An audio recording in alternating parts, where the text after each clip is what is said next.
Nature is not a place to visit, it's our home. Nature is all that we see. Animals, insects, disappearing into their surroundings, using deceptions, disguises, lures. Nature is all that we hear. The call of an eagle, the hiss of ocean spray, the rumble of thunder, the doings of a cricket. The wonderful beauty of nature, the crucial, fragile affinity between animal life and their environment. All of this is World of the Wild.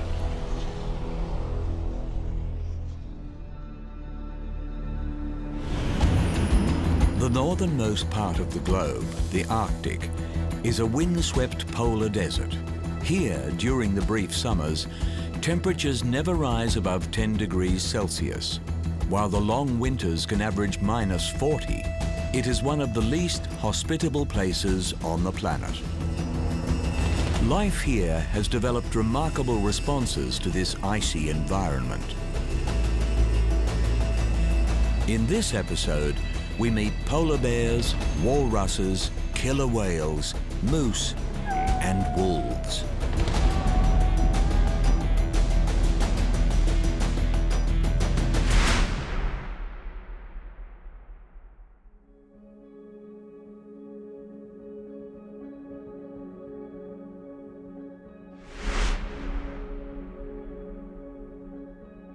Characterized by its ancient glacial formations, the Arctic landscape is ever-changing, dominated by the extensive ice sheets that grow and subside seasonally over the frigid waters of the Arctic Ocean. This is the domain of the Arctic's most famous resident, the polar bear.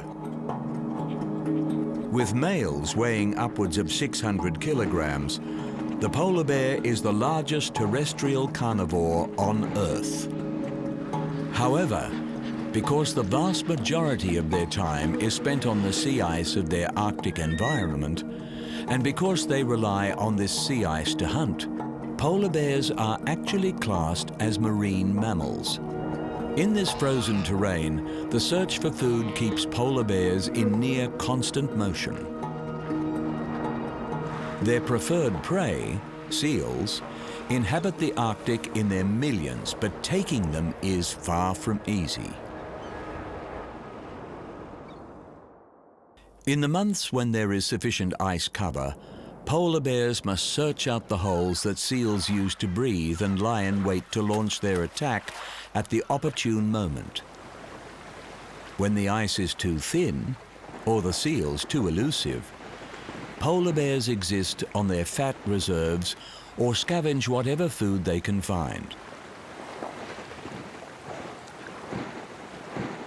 With the sea ice, a notoriously precarious surface, polar bears have adapted to become excellent swimmers. Granted buoyancy from their insulating layer of body fat, they use their large forepaws to paddle through the freezing water with incredible efficiency, and have been documented swimming non-stop for days at a time.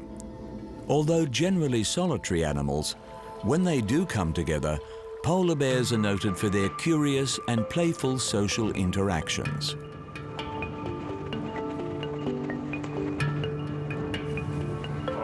Young males especially can form friendship bonds and engage in play fights in order to prepare for mating competition later in life. Superbly insulated against the harsh Arctic winters, polar bears are active year-round.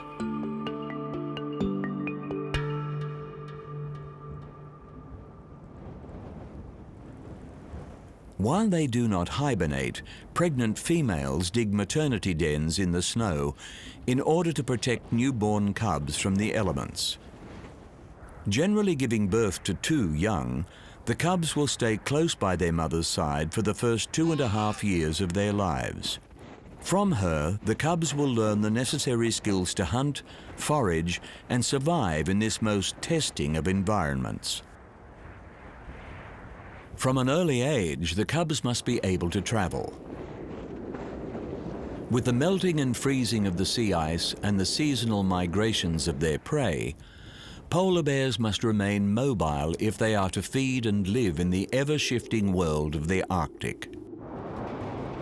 For these bears, it is a nomadic life, and the cubs keep pace with their mother as she guides them through the vast expanses of their frozen home.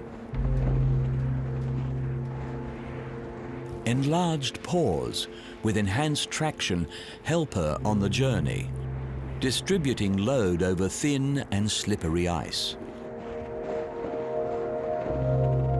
And it is increasingly thin ice that polar bears find themselves on, with global warming having a more marked effect on the Arctic than just about anywhere else in the world.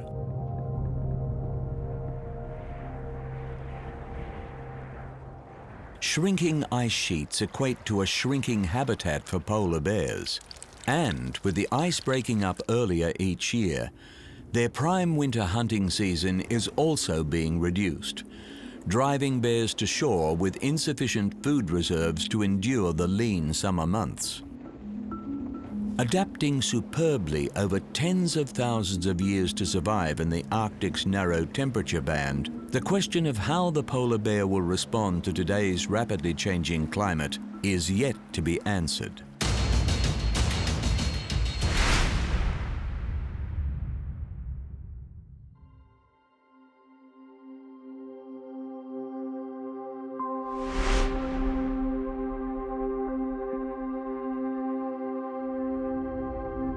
At first glance, the desolate, forbidding landscape of the Arctic appears utterly unreceptive to life. Yet this cold, barren world harbors a specialized and surprisingly abundant biome, not the least of which is to be found in the surrounding waters. Walruses are the largest seal species in the Arctic and the second largest in the world.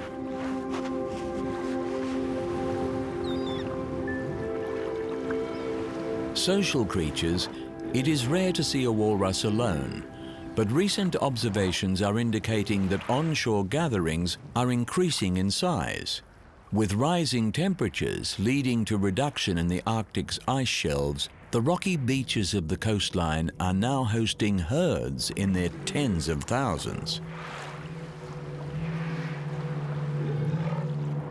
Of the world's 5 oceans, the Arctic is the shallowest, and this is to the walrus's advantage. Feeding primarily on the shellfish found near the dark ocean floor, the easygoing walrus is able to nourish itself more effectively by taking longer dives to the lesser depths. Here, their characteristic whiskers come into play. These highly sensitive organs can detect mollusks and clams just a few millimeters in size, which the walrus then sucks the meat from with its powerful lips. After a successful feeding foray, walruses will haul themselves up out of the water, turning their rear flippers forward in order to walk on all fours. Once on terra firma, they will rest for several days, sometimes enjoying siestas of over a week before they venture again into the frigid waters.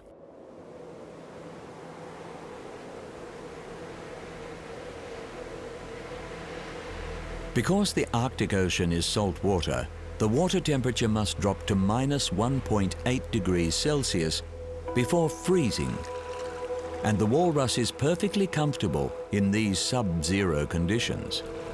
Up to 10 centimeters thick in places, the wrinkled skin of the walrus covers an even thicker layer of blubber beneath. Not only does their blubber insulate them, it can also be converted to energy in order to see walruses through the Arctic's lean times when feed is less plentiful. Curiously, the purpose of walruses' most recognizable appendage, their tusks, is somewhat unclear. These elongated canines can reach a meter in length and were once thought to be used in feeding, though more recent research has shown this is not the case. Instead, it appears the tusks are more of a multi-purpose instrument used in self-defense, for hauling their weighty bodies out of the water, and for maintaining breathing holes in the ice. Importantly, as males with the largest tusks have the most success in breeding, it seems the tusks are a status symbol in walrus society, one that's irresistible to females. Weighing over a ton, due to their enormous size, adult walruses are rarely predated upon in the wild. During the 18th and 19th centuries, the demand for walrus products, including tusks and oil, saw the species severely overhunted by European sealers. With several resident populations driven to extinction, in the 20th century a ban on commercial walrus harvesting was put in place. Thankfully, the numbers have been able to recover, and these gentle giants can remain relaxed about their future in the Arctic.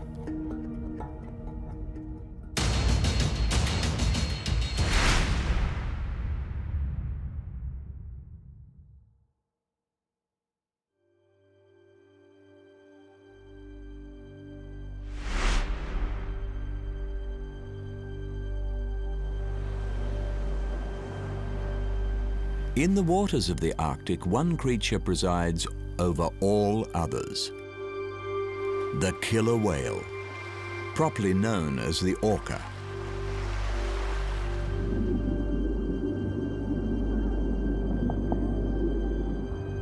The imposing and unforgiving world of the Arctic is also a place of raw and profound beauty.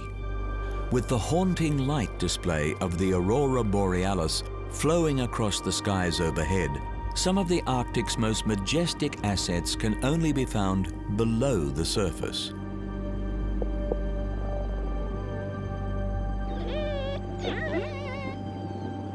The largest members of the dolphin family, orcas, are actually more closely related to dolphins than they are to whales. And while they can be found in all the world's oceans, they remain a secretive species, and their migratory patterns are poorly understood by science. In the waters of the Arctic, orcas are considered frequent visitors rather than residents. Traversing the seas in complex, highly stable family groups, or pods, the social structures of orcas are comparable to highly intelligent terrestrial animals, including humans. As long-lived creatures, as many as 4 generations of a family can travel together, sharing the care of the young and working in synchrony to form ruthless and efficient hunting parties. In the Arctic, the abundant resident seal colonies make up the preferred diet of killer whales, with seals seeking refuge from these marauding predators on the shoreline. Orcas have developed a remarkable hunting strategy.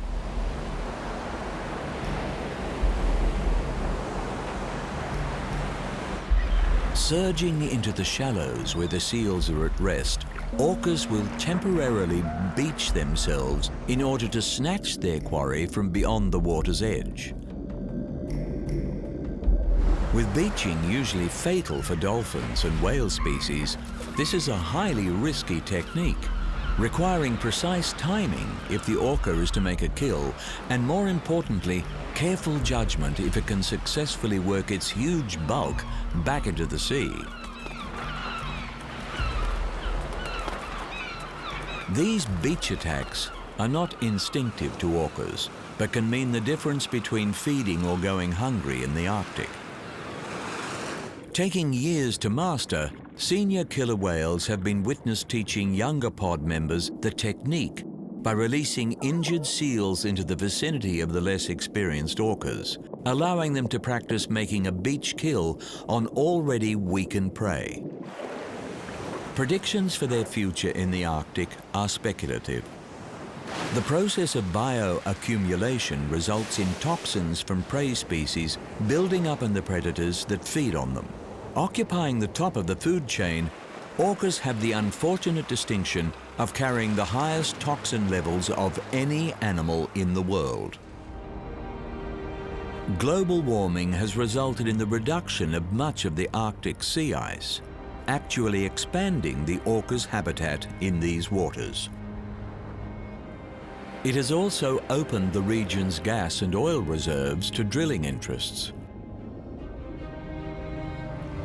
With the health of the oceans directly reflected in the health of the magnificent orca, both must be carefully guarded for future generations.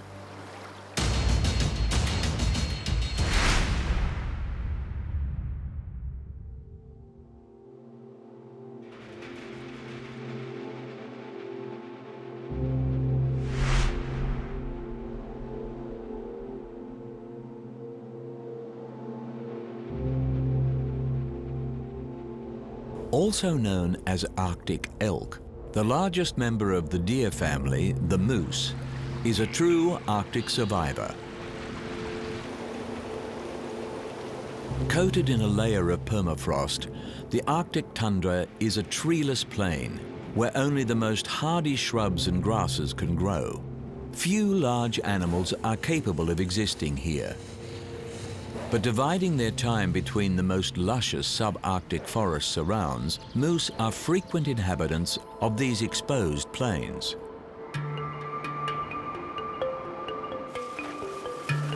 During the summer months, when the ice melts, moose venture into the waterways to feast on the sodium-rich aquatic plant life.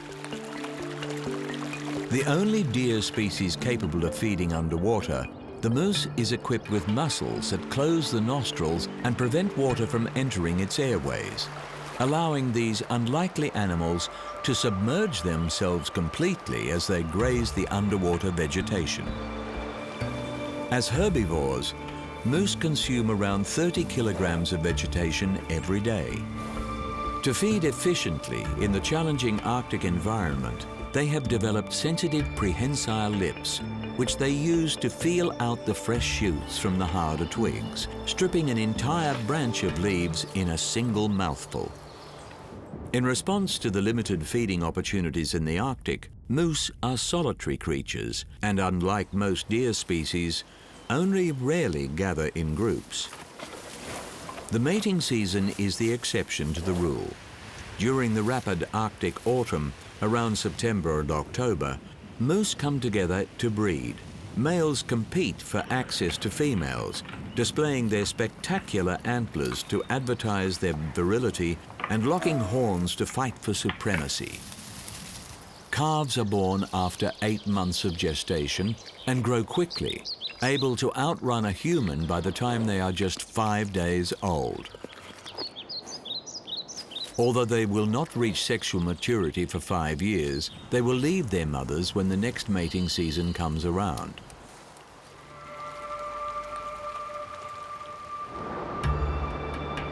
The hollow hair of the moose pelt provides excellent protection against the elements of the cruel Arctic winters. Mature bulls will shed their horns for added energy conservation, often consuming the velvet fur that covers them for the nutrition it provides.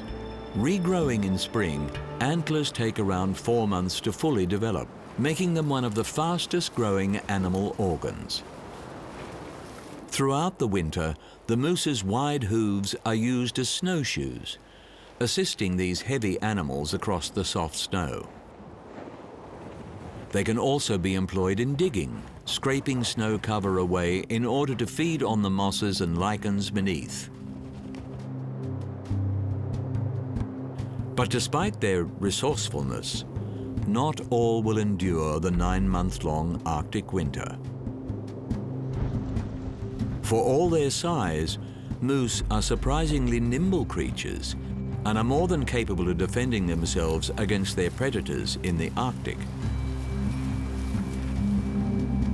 Despite a history of intense hunting that drove one subspecies to extinction, the moose remains a hardy and widespread species whose global population is increasing.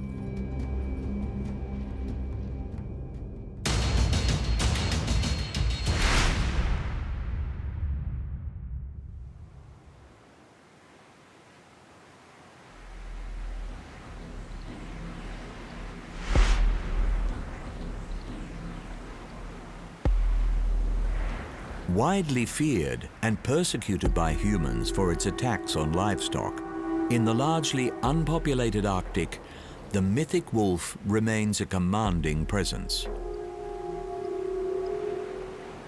Once among the world's most widely distributed mammals, wolves occupied many habitats across the globe, from deserts to the Arctic tundra. In the face of deliberate eradication campaigns, today the Arctic stands as an enduring stronghold of the wolf. Here, a range of subspecies cohabitate, including the white-coated Arctic wolf. The largest members of the dog family, wolves are closely related to domestic canines. But genetics is one thing and behavior another, and the untamed wolf has an arsenal of adaptations to life in the Arctic wild. Preferring to target the vulnerable members of prey, animals such as deer and moose, wolves hunting as a pack or individually are capable of taking down species far larger than themselves. In the harsh Arctic environment, even the best hunters can go a long time between kills. And to make the most unreliable feeding opportunities, wolves will gorge on their victims, consuming nearly 20% of their body weight in a single feeding.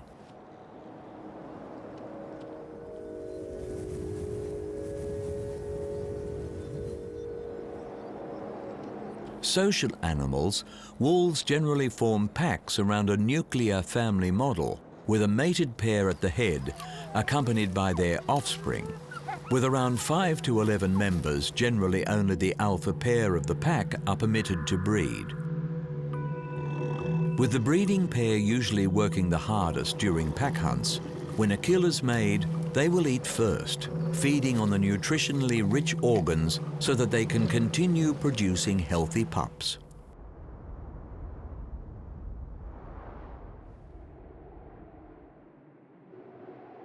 Covering huge distances in search of food, wolves have been recorded walking nearly 200 kilometers in a single day. Equipped to contend with the challenging conditions of the Arctic, even when traveling over ice and snow, wolves are able to maintain the temperatures of their footpads just above the tissue freezing point. With longer legs than other canines and enlarged front paws, wolves can move efficiently even when faced with deep snow.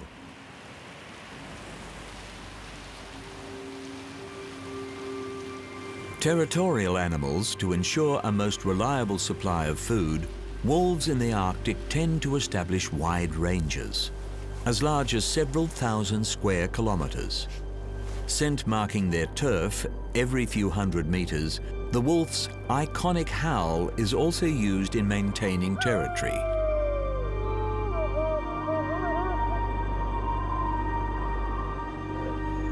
Fiercely defending their borders, territorial fights between rival packs are one of the major causes of wolf deaths in the wild.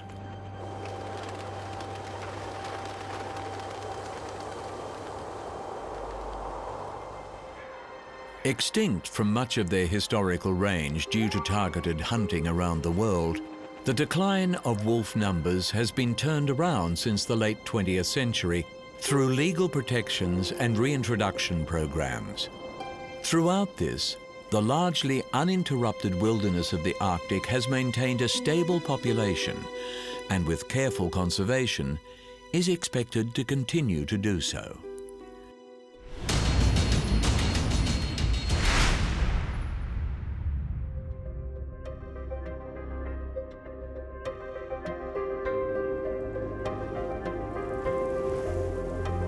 In the Arctic, looks can be deceiving, and while outwardly hostile to life, this unique polar environment is alive with an intriguing array of specialized inhabitants.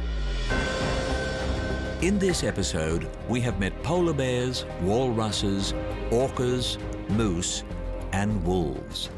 For all its ferocity, the Arctic is a surprisingly delicate place, particularly sensitive to the effects of a changing climate. And with one of the most potent greenhouse gases, methane, stored in the Arctic's permafrost, the loss of ice cover here would accelerate the effects of global warming, a tipping point from which the Earth would be unlikely to recover. Distant from most of humanity, the Arctic is nonetheless connected to us all, and it is up to all of us to preserve it, not only for the sake of the Arctic, but for the sake of the world.